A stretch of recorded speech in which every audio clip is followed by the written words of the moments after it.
Hello, Steve. Welcome to Southside Stories. It's great to have you here. Thanks very much for having me. Yeah, it's a pleasure. I think we're going to have a very interesting conversation. We always start these chats with just a little bit about you, Steve, who you are, where in the world are you, and just give us the top line maybe about the company. We're going to go into a lot of detail about what you do and what the company does in a second, but just the top line would be great. So tell us a little bit about yourself. Yep, so I'm Steve Preston. I'm the managing director and founder of Mime. We're a data consultancy and a social research consultancy. Live and work in London, so I'm based in Balham with two children and a wife, a lovely children as well. And our office is based in, very close to Southwark Station, but near the Shard, very close to Tate Modern. So very much London living and working, and a lovely place to be as well. Yeah, no, I have to say, because we're not too far away from each other in this part of the world. That Southwark, just south of the River Thames. It's a great area, isn't it? It's very diverse, lots of interesting businesses around. It's really vibrant, and actually, when we look at some places like the City and Canary Wharf, it just doesn't have the energy that a place like we're in has. So yeah, we're really happy to be here. Yeah, I totally agree. Well, tell us just give us a kind of elevator, if you like, just about, because your company's called Mime, isn't it? Just give us the elevator about what you do. Yeah, so really we're all about helping our clients use data to make better decisions, so to have a more robust evidence base for the decisions they're taking. But the key thing around us is that we do things with a social purpose. So a lot of work we do is for government and other not-for-profit clients, so they might be charities. We do a lot of work for local government, regional government. And everything we try and do, because data is at the forefront of it, it's all about making data really accessible, often very visual. We want people to have confidence in the decisions that they're taking, because the information we've given them, which may have started as quite complex data, is actually really accessible, really easy to understand. And it doesn't matter whether you've got a stats qualification or really data literate, you can say with confidence that you understand what we're telling you and what you need to do as a result of it. Great, and there's loads of stuff to get into there. Especially, I'm fascinated by, the strong purpose you have. So we're going to really get into that in a second. I'm interested. Tell me a little bit about your career journey. What does that look? What led you to becoming a business owner and driving your own company around data? Yeah, sure. So I started off, graduated from a sort of business management degree. So I guess that helped to some extent. I then did a graduate job with a big American corporate. So this was Arthur Andersen. If anyone knows, back in the day, they basically had made a massive mistake, ended up folding and got taken over by Deloitte. But that's the type of company they were. I really didn't enjoy that job, if I'm blunt. I took a lot from it, but I didn't like it that much. I went away traveling for a year, did a bit of soul searching, I guess, and decided that what I want to do with my life had to have a social purpose. When I was at Anderson, I just didn't have that sense of value from the clients that I was working with. I did another job after that. In fact, I did two more jobs after that, but all the way through, I was kind of learning different bits, pulling them together and thinking, I've always wanted to run a business, and I can now start to see niches. And I was really lucky. I got a job in a data team for a local authority. So it was Wandsworth Borough Council, who I've still got really close ties with to this day. And this is back in, I think it was 2003, I started working for them. I did that for a couple of years, but just decided, in a way, I had more energy to give. I was only working for one local authority. I wanted to do more. And the good thing when I was working in that job, data is very scalable. It was around education data. I knew that every local authority would need very, very similar questions answering of the data that we were using in Wandsworth. So really the business model was taking what we did there and applying it to more local authorities. As I say, data is very scalable. I knew we could leverage kind of technical infrastructure to do more with less, if you like, and benefit from economies of scale in terms of our clients. Yeah. So took those experiences, and basically what happened was when I was working for a different company, I got approached by an old boss that I used to work with at Wandsworth, and he was looking for some maternity cover, and I agreed to take that 3 days a week. While I was in the office doing that interview, I then got approached by another ex-colleague from Wandsworth who offered me another contract. So I basically had two contracts lined up before I even quit my previous job. So I was incredibly fortunate. Yes, a few things have been lining up and I've been thinking about it, but I had this thing and I was like, if I don't take this opportunity now, I'm going to be crazy. So I ended up starting my business relatively young at 29, and that was about 17 years ago. Fantastic. It's great, isn't it, when the sort of planets align, isn't it? Like you may have already have an idea, maybe I don't like the big corporate or working for a big company like Arthur Andersen. And then a couple of things just align and then it's like, Yeah. I'm going to go for it. Yeah, I mean, you may not be spiritual when the few things happen like that. The odds are definitely stacked in my favour here. And the first approach I got, it was the day before I went on holiday. And I remember I missed the call and somebody passed the message on to me, and then I picked it up, and that was at 4:30 the day before I went on holiday.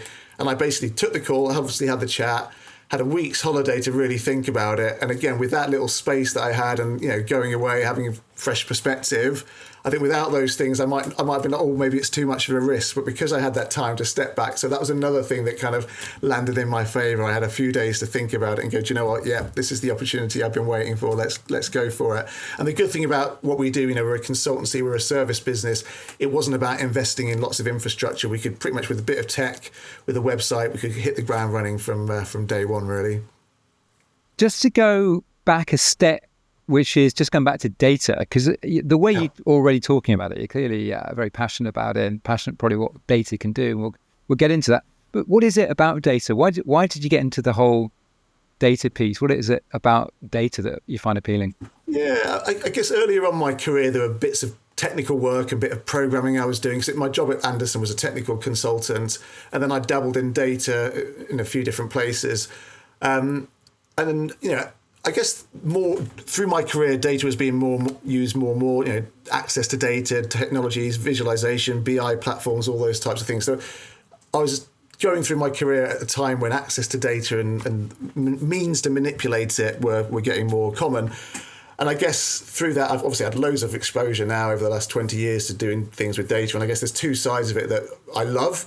The one is the kind of the exploration. So you get a messy data set. You might have to wrangle with it. You might have to do some clever things to get it into position. But then you're exploring it. You're trying to find new stories, new angles that people haven't seen before. And a lot of what we do at Mime is linking data together from different data sets. So we might use a client's own data, but we go, you know what? We know we can link this with something else and give you insights that you couldn't possibly have got yourself. So that's a side of it I love. And then the other side I love is around the visualization of it. So when I was working at Wandsworth the first time, I realized that when I was presenting information, I guess I had a bit of an artistic slant to it, which a lot of data analysts, I think, don't traditionally.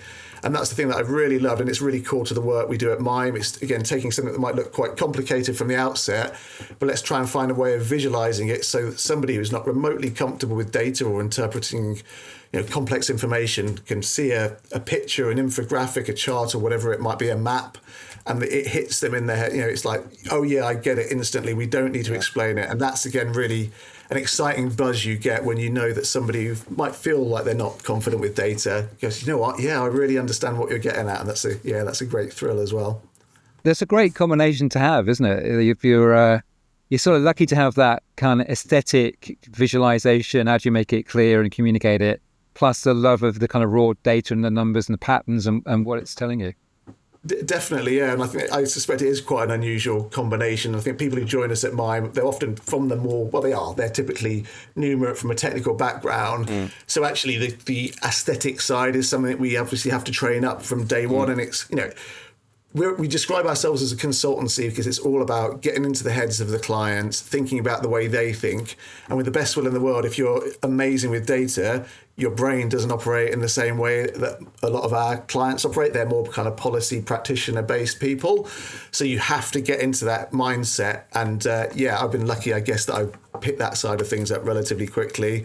And I've always been interested in, artistry and graphics and photography and things like that. So it was definitely bringing those two things together. And I think that is a bit of a sweet spot that we've hit at Mime. That's great. Well, let's switch to Mime then. I think you mentioned this already, but how long have you been in operation, Steve? Yeah, so we started in 2007. And what would you say is the kind of core proposition? Because you clearly work in a certain category of client, I think, don't you? Yeah, that's right. So very much anybody with a social purpose. So as I say, government, not-for-profit, or it could be private sector organisations that are working on, environmental issues or EDI type issues, things like that. So as long as we can see that the output of the client, what their client's about is, I guess, a bit of a cliche, but trying to make the world a better place. That's what we work with. And then, it's about, we use data in quite a lot of different ways. So a lot of it is hard data, hard number crunching, but we build data platforms from the ground up. So they might be, a data system to help people collect and visualize data. We use a lot of dashboarding, so technical products, so like Tableau and Power BI are the most common ones that we use there. And then we've got this social research angle, which will be more on what we call the insight side. So taking the data, but really kind of thinking about it. What does it mean for our client? As I mentioned earlier, presenting findings, doing those as infographics. And then I guess the final strand of what we do, we would call data products. So these are things that you typically would buy a license for. And you would, let's say, get an annual license, and through that you'll get a series of dashboards. We often accompany them with reports and infographics, and they're all about putting people's data in context, like performance benchmarking and things like that. And that works really well. So if you like, the consultancy bespoke side is supported by the data product side, which gives us normally a pretty nice recurring stream of revenue, particularly on the education side that we do a lot with, because a huge amount of our clients are things like multi-academy trusts, schools, local authority education departments. Great thing about that is that exam data comes around once a year. We know it's going to come around with the exception of the pandemic. So people can buy an annual license and then they're going to get the same analysis year on year. And we've got a great kind of client retention and referral rates. So we know that model, that data product model, people start to rely on, and then they come back year on year. Great. So you've clearly grown your client base a lot since that first Wandsworth Borough Council, right? I think was your first client. Perhaps to sort of bring this to life a little bit, what would be a great project that you've done for a client where you're really proud of that work, and maybe one where you've seen the impact of that work? I don't know, maybe it's a policy change or some understanding of a data set that was hidden before. What would be a great example there? Yeah, there's a couple that spring to mind that are recent projects. So there's one that we're kind of still rolling it out, but it's largely, the pilot phase is largely finished, and it's a project we're doing for Camden. It's there's what's called a school partnership called Camden Learning, and we're producing profiles of each school, each state-funded school in Camden. And they're presented in a different way to what you would traditionally get in terms of a profile, like an Ofsted profile. An Ofsted is a narrative-based profile, and it's all about summarising, performance with good and outstanding, although they are slightly changing it nowadays. But what we've done is we've created a much more visual view of a school.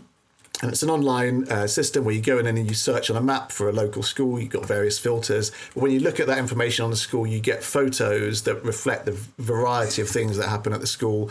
You've got a bit of narrative, so it'll be things like, how do we handle bullying? What sort of children do we think will, fit best at this school? And it's all about trying to get, every school's got their own way of selling themselves, and it's trying to allow a parent to say, do you know what? This might not be an outstanding school in terms of Ofsted, but I can see the angle that this school's got. They're really big on creative subjects. That's what I want for my child, or that's what I know my child would want for themselves. So it's about providing a kind of almost balanced playing field and recognising the differences that that schools have, and why one might be right for one kid and not for another. So that's a big part of why that exists. The feedback's been fantastic. It's been tested with loads of different parents. It's now linked up to the Camden admissions portal. So we know what it already is, but we know it's going to have a profound impact on the way that people choose schools in Camden. And there's that, and there's another report we did recently, which was around inclusion, and it was, again, it had a similar aspect to it, and again, it was about looking at traditional data on schools in a different way, and this has particularly had a focus on kids with special educational needs and how different schools supported those. So a lot of those schools, again, wouldn't particularly do well academically if they have a really diverse range of needs with their SEN, special educational needs cohort. So we did a big research report on that, had loads of recommendations for how to promote that, how to make schools more inclusive. That, again, has had really positive feedback. We went to Parliament to have a debate on it, and again, has had sort of phenomenal feedback and, if you like, publicity ever since. So 2 projects that, what's interesting about both of those is they both share a kind of, in the way we presented it, very visual, very hopefully clear to people, but they also are about looking at this were both education examples, but they were about looking at the school system in a slightly different way to what is done traditionally, and hopefully in a much more positive, well-rounded way. The first one, the Camden sort of presentation of their schools, because that one you've got sort of a consumer, a parent, the sort of end consumer kind of experience, haven't you? So did you do all the front end work in the design for that? We did, yeah. And actually, I think that's one of our. We'll often do that. In fact, we'll nearly always do that bit or a lot of it before we do the technical underpinnings. So we had focus groups, Camden Learning themselves work with those. So a lot of it was like, what are the questions that people are interested in? So we did a lot of work around structuring that. And if somebody said something like, oh, we're interested in, I don't know, how the school handles bullying, what we wanted to do on the website was make it really clear. So we, rather than just going, here's the bullying section, we structure it around questions that people would have. So we think a lot about the user experience, what it feels like to be, in this case, a parent, and structure it around that. And then we do all the visual design. We've got a great designer we're working with a lot at the moment who mocks up using a tool called Figma.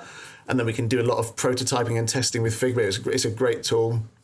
So we can do an awful lot of work, and we can be 99% confident what we're about to build is going to work for people before we actually make it into a functioning website. And that model's worked really well. But I think that usability and thinking about the aesthetics and the user journey is absolutely critical to the way we work. Yeah, that's awesome. I mean, that's almost like a sort of design thinking process, isn't it? Because you're really going back to fundamentals of what somebody's trying to achieve, engaging them in the development. It's almost like you're almost with Figma doing like low res or actually medium res to high res kind of prototypes before you fully invest in the build of it. Completely. And it's funny because people think they're a proper website because the links work properly, but all they're doing is essentially navigating you through fixed images, but it feels like a proper website and it's beautifully designed, even though we obviously set it up so when you go to it on a phone, we did like little QR codes. So you'd scan the QR code, you'd go to the website, which wasn't really a website, and you'd navigate through this thing not realizing it wasn't even a website. It was so it wasn't powered by a database, it was simply static images, but it worked brilliantly. And the point about that sort of user first, design centered approach to things, as data people sometimes, or maybe technical people, you could be like, our product is this, we use Microsoft products, or we're very data first, but we always try and start from the end, if that makes sense. What do our users need? What do the client needs? And that's why we would describe ourselves as a consultancy more than just a tech or data organization. Because if you start there, the tech and the data, it's much, you can be much more confident that it's going to meet the needs of the client. Yeah, there's interesting. Yeah, because the data is sort of in service of a problem to be solved, isn't it? So you're really thinking about that first. Yeah. Yeah, it's not always about answering questions. So that's ultimately what we're trying to get to. What questions do we need to answer with the data? Yeah. Interestingly, you talked about the kind of purpose of Mime and the fact that the social responsibility piece is really key to what you do. In fact, would you ever even take a client that didn't have that in the mix? We do sometimes get approached by clients. I won't name them, but some of the big corporates, and we dig into it, and we'll have the initial conversation, we'll dig into it, and if it just feels it's just about money, it's just about the bottom line, normally we wouldn't take that. There'd have to be very extenuating circumstances. So we would work with private, and we do work with private sector organisations as long as there is a social angle to it, or social benefit angle to it. So it's very key to us as a business. Yeah, it was great that you do that. It's kind of a little unusual because many people would just always be on the hunt for the dollar. Tell me what is your drive around that? Why did you decide to focus in on that? From a personal level, do you mean? Yeah. So apart from the fact that I think, when I was at Anderson and I just thought, what are we doing? What is the purpose of this business? And I always felt ultimately it was about making rich people richer. That's all it felt like to me as a junior person there. And I guess it's a bit, I don't know, funny, but I've always felt, you've got one life, you want to leave a legacy, or you want to be really proud of what you've left behind. And for whatever reason, I've always felt, giving back's a bit of a cliche, but yes, I'm lucky that I've been able to have a successful career in this line of work, but would I do it if I didn't feel real kind of passion and pride over what we've done? And I don't think I would. So I think the simple answer is I did a job which that wasn't the case for, it didn't fulfill me. I then worked for a council where it was the case, and I got so much more from that. And I realised that for me, having had those two experiences, it had to go on the latter. It had to go on with something where I felt like I was making a difference. Yeah, so that's great. Really good. Tell us about your team, Steve. How many have you got on the team? So the team's about 18 people. So we've got a core team that's based in the office in London Bridgeway. We've got some part-time staff that work remotely, and we've got a few designers and developers who are actually overseas. But yeah, a core team of about 18 people. And do you recruit or ensure or align people to your own and the company's own sense of purpose? Is that a key thing that you look for in the team or when you're hiring? Definitely. I think possibly the associates who are abroad, possibly less so, but anybody who's in the core team who's working with us on a day-to-day basis, it's very clear through the recruitment process the type of organisation. So we do use recruiters sometimes. We also do direct hires through normal Indeed and that type advertising. And it's very, very clear. It's pretty much the first line in our job ad is about wanting, do you want to make a difference with your skills? And obviously we really reinforce that, because you do get sometimes people will say, or you can tell that's that sounds like a bonus. But when you really dig into it, if they got offered a pay rise by their current employer, that would kind of take precedent, even if it was, working for an oil company. So you do get that you try and weed it out a little bit through the recruitment process. We don't want to just hear it. We want you to sort of prove it. And I'll often say to people in an interview, okay, so social impact's really important to you. Why? What is it in the way you've just asked me? What is it about your life or your experiences? And people will often have a really good story as to why that is. And when you hear that, okay, yeah, we can buy in with this. And it's really critical when you come to our company. It's not just about lines of code or churning, doing deep data, interesting data. It's about the impact, and you're going to enjoy it so much more if you can get excited by the fact we're helping kids' lives or helping teachers teach, or having some impact for a sexual health charity or whatever it is that we're working on. Do you find that you have to work on the culture? So once people have joined, do you have to work on keeping people aligned to that, or does that, because of the way you hire, does that sort of come naturally to the culture? I think it sort of comes naturally, but even if it's not for a graduate, for example, to some extent, depending on the job market, they're really excited to get a job, and they might have. Some of them might be considering being a teacher, for example, and they come to us as an education data consultant because they feel like it's slightly more corporate, and they might develop more technical side. But I think what happens is when they start listening to the types of conversations we have about our clients and the end result of the analysis, I think you just absorb it. So it goes away from just being about analysing data to, I can see the spreadsheet I've been working on. Why, when we present it to the client or we present it to parents, it's actually having a profound difference. And that, I think, it's there at the start, but it becomes stronger the longer you work with us, because you hear so many examples of how this stuff's being used. Yeah. How this comes up with most conversations with business leaders. What's your take on things like working from home? And because maintaining that team, maintaining that sense of purpose, getting everybody to that goal, is that something that you find people need to be in the office, or what's your stance on that? Yeah, so our view, and obviously we had an experience of it not being like this during the pandemic, so we've got almost like a controlled experiment for it. So our position is we want people to be in the office 3 days a week. Some of us are in 4. It does slightly depend on the level of commute, because we do have some people who come from quite a long way away. But yeah, we think it's really important for a few reasons. One is the communication side. So it's so much easier, although you could pick up a phone or go on a Teams call or whatever, it's so much easier to ask your colleagues questions, to get support. And we try and be really collaborative. We have very much like a we culture rather than an I culture. So we share successes and we don't criticize individuals if something goes wrong. So that's a real key part of it. And part of that is about creating bonds between people, doing social activities, that sort of thing. But as much as anything else, it's about sharing information. The other side of it that you get a lot more in the office is I could be on a call, let's say, with a potential lead, and I'm bluntly trying to pitch something. You might be an analyst sitting right next to me. It's got nothing to do with your job, but you're listening to me and how I speak to a client and how I'm trying to build a relationship with them and how I'm listening to them and all those different things I've picked up over 20 years of my work experience. And they can listen, it's more than that, 25 years, and they can listen and they pick that up by osmosis in the way that there's no way they could do that sitting at home. So we have a strong belief that we'll do better quality work because of the communication side, more efficiently, again, because we're talking to each other better, and people will learn and develop that much more and feel part of a team that much more by coming into the office. So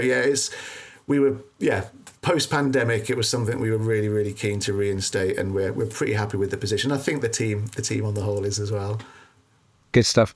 How do you fund the business? Are you fully did you ever need any funding? Did you have to go for seed funding or anything like that, or have you? No, nothing. So it's all been self-funded, and we've got a policy around the amount of cash we leave in the reserves to.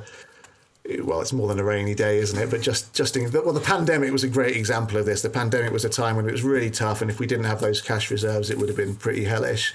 But yeah, we were lucky. Those 2 contracts I mentioned right at the start, that gave us a bit of leeway right from the first day. And because we were a service company, it wasn't like we were having to invest in loads of infrastructure. Yes, we had to buy a bit of software and laptops and things like that, but there was never massive outgoing investments. And we've been lucky. We've been very profitable. Well, I say very profitable. We've always been profitable every year except for the first pandemic year. That was we just about broke even that year. But because of that, we try and maintain a 10 to 15% margin every year. And because of that, it kind of self-fulfills. There is the odd project from time to time, more of one of the data products. If it's more of a sort of productized, much higher margin type, as in much bigger potential scale and that sort of thing. That is something we would sometimes fund differently. We've had a couple of grants on a couple of occasions for some of the more technical products, and there's something we've got lined up, which we might get investment for. But the vast majority of the business is self-funded kind of service type work. And when you look to the future, where would you like to take the business in the next couple of years? Yeah, so we're actually going through a rebrand at the moment, and there's a couple of reasons we're doing that. One is the current brand is a little bit out of date, or I think it was about 7 years ago we did it. But the big thing for us is we do really high quality work. We've got a bit of a unique proposition, and we know that we can benefit more clients than we currently do. So we've got really good retention and recognition around our existing client base. But there are a lot of people in the sectors we've talked about that could benefit. So that big thing right now is getting that voice and getting a brand recognition out there. So new website, much more positive or proactive outbound marketing is a big part of what we're trying to do. So that's a big thing. And then the other side, which is aligned to that, is investing in the internal processes, training, skilling up, to essentially mean that when we hopefully do sell more work or get into more markets, get more clients, that we've got the infrastructure internally to scale up to support that demand or the work that we're doing, and never losing quality. And that's the big thing for me. We want to grow, and we are growing. We do consistently grow year on year, but we want to do it by maintaining the quality, by working with the same sort of clients, and by maintaining the company culture. So we don't grow at all costs. We grow under those 3 conditions. Just I'm curious about B2B and the sales development side. How do you go about with public authorities and some of the other people you work with? Yeah. How do you approach that? What are some of the challenges there? It is quite tough, and going back to what we were chatting about earlier, if we did it in a different sector, I think it would be easier. We make it hard for ourselves by focusing quite rigidly on the type of clients we work with. There are some public tenders, but the public, like government tenders, and there's various websites where you can access those, but they typically are very competitive. We actually have a pretty decent success rate from those. But the other side of it is frankly, it's word of mouth. So we've been going quite a long time. We'll get a client, they'll obviously often commission us to do repeat work, or they might be, let's say it's in the education department, they might then refer us to the social care department in the same local authority, or somebody will leave either to go to another local authority or to another charity. And we've had people who've moved between multi-academy trusts, for example, or from one school to another. So that helps. I have to be perfectly honest, I think we could do a lot more on that kind of outbound, being more proactive. We've done it piecemeal over the years. But that kind of sales funnel, brand awareness, lead generation, we have found tougher in our sector than I guess I'd ideally like. So that is the one aspect of what we're doing at the moment, that we're investing in this infrastructure and the outbound, the branding and the marketing. And that's something I would like us to be a lot better at in the future. Tell me a bit about the what it's been like as a CEO or leader of your company. What would you say are the key learnings? I'm sure there's quite a few. Having There are a been lot, yeah. doing it for a while, what are some of the key ones? So I think the first thing I would say, and I think this is probably true of most business owners and I guess managing directors, is it's full on. As much as you might say, we're going to do this for 5 years and I'm going to sell the business and go and live on a beach, the reality is often, not most of the time, not like that. You're in it for the long term, almost certainly, particularly if you feel this is your vocation, this is your passion. I don't have any immediate plans to do anything else. I don't really have any long-term plans to do anything else. This is full on, permanently. You've got these visions and these plans for the business that I'm committed to. So, with a job that you're struggling in or you're not enjoying, you can go, do you know what, I'm going to do another job. That's not an option. And that means when you're going on holiday, as much as you might be lying on a beach, you're thinking about it. And if you're not consciously thinking about it, it's there in the background. And I think that's a massive thing for your partner and your family. And you have to have a very supportive wife, in my case, to accept that it's going to be very time consuming in the early days in particular, and you're going to be full on. My wife always says to me, I work harder than pretty much anybody else she knows, and she's got to support me with that, and that's been amazing. So that's one of the big ones. I think the other thing that you learn as you go along, like I like doing my job. I like the day-to-day. I like the I love doing data analysis, data visualization. But as you scale, you've got to find ways of stepping back from that and empowering other people to do it to the standard that you want.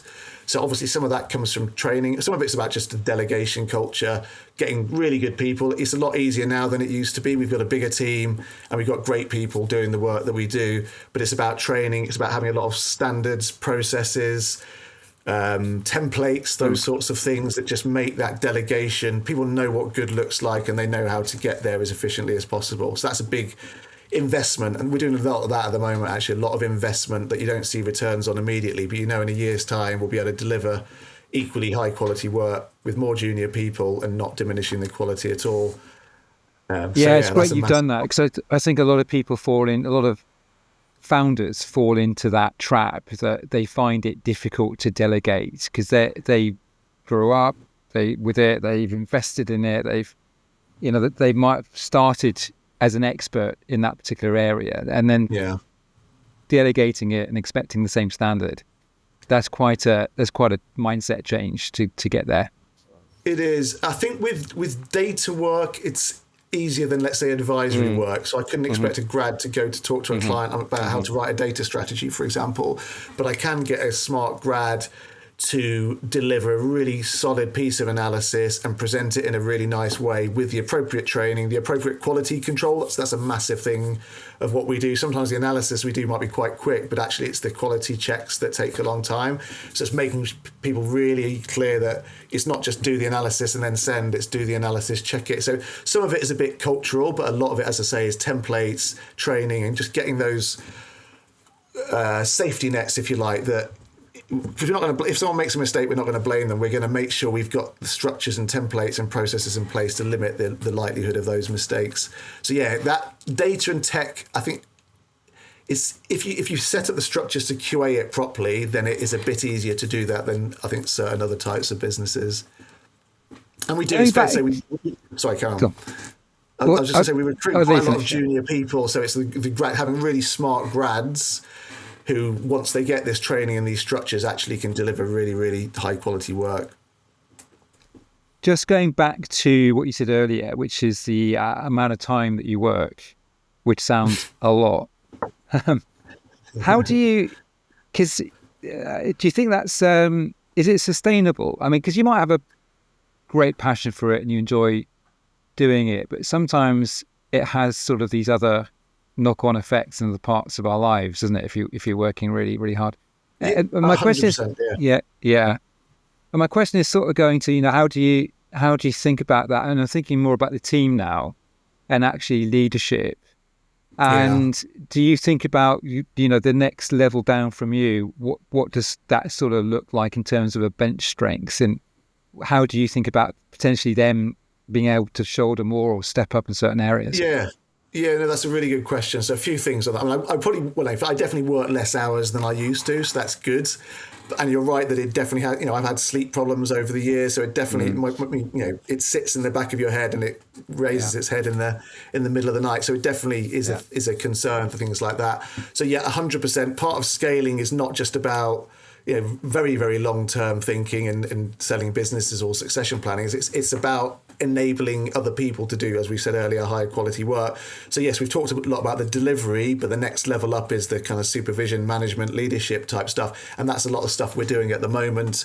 And ultimately, myself and my fellow director Phil, it's about us empowering other people. We want to delegate as much as we can, both in terms of the work and in terms of the leadership activities. So a lot of what we're doing now, we've got a really nice middle kind of management layer in the business at the moment. So historically, we focus loads on getting the junior team in terms of high quality delivery right.